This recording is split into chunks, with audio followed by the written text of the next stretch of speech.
Hello everyone. This time I will be giving a brief introduction about superellipsoids. Now, in the previous lecture we have talked about superellipse, which is on two-dimensional. Here, superellipsoid is a 3D surface that can be obtained by a spherical product of two 2D curves, which is given by Barr in 1981. A unit sphere, for example, is produced when a half circle in a plane orthogonal to the xy plane, which is given by this full circle. Alright, we will not go details into the mathematics. What we need to know in superellipsoids are the parameters. There are parameters. Parameter A1, A2 and A3 are scaling factors along the three coordinate axes. That means A1 is the scaling factor along the x-axis, A2 for the y-axis, and A3 for the z-axis. Alright. And then we have epsilon 1 and epsilon 2 are derived from the exponents of the two original superellipses.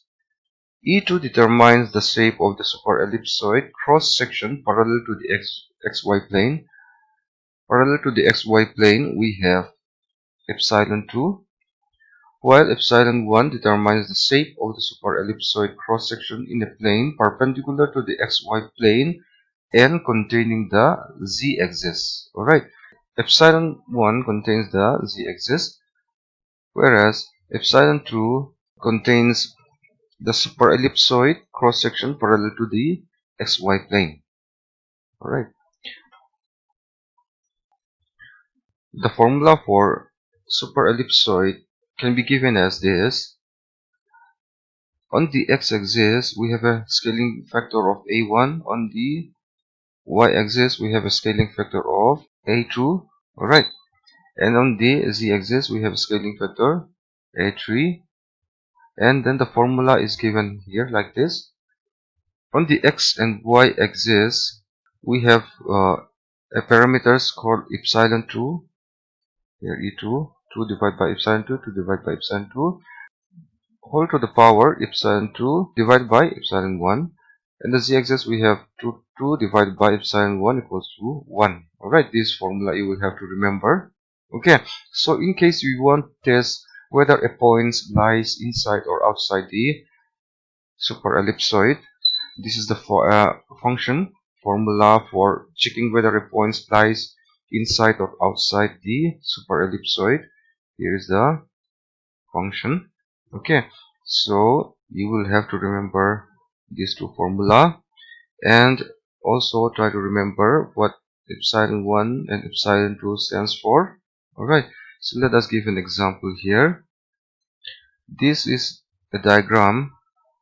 As we know, epsilon 2 is for the x and the y axis, and epsilon 1 also contains the z axis. Okay, so here when epsilon 2 is equals to 0.1 and epsilon 1 equals to 0.1, we have this diagram.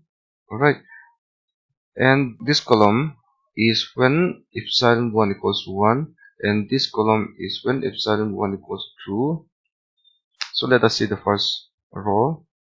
When epsilon 2 is equals to 0.1, we have this 3D superellipsoid, and likewise we have all these diagrams when we change the value of epsilon 1 and epsilon 2. Alright, so in epsilon 2, it is simply along the x and y axis. So epsilon 1 is the most important one because it changes the figure of the superellipsoid.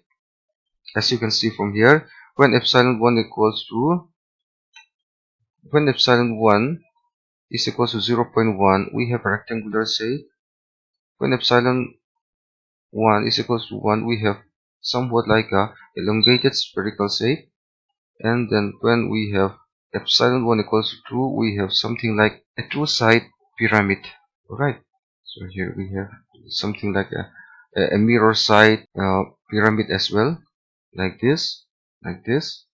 Alright, when epsilon 1 equals to 2, and when epsilon 1 equals to 1, we have somewhat like a spherical, but when epsilon 2 is equals to 2, we have a boundary. It is not round completely, but when epsilon 2 is equal to 1, it is somewhat round. Here is also a sphere. Sorry, here the top is somewhat like a circle.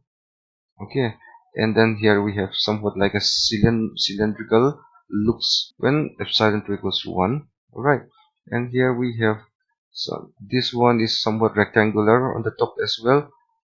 Alright, on the side also it is somewhat rectangular. Right, this is on the side we have a triangle. So when epsilon 2 equals to 2, we have sides. We have sides like this. See, sides like this. But when epsilon 2 is equals to 1, there are no sides. It is somewhat round. Here also it is round. Here it is also round. Alright. So this example is called a superellipsoid. Thank you.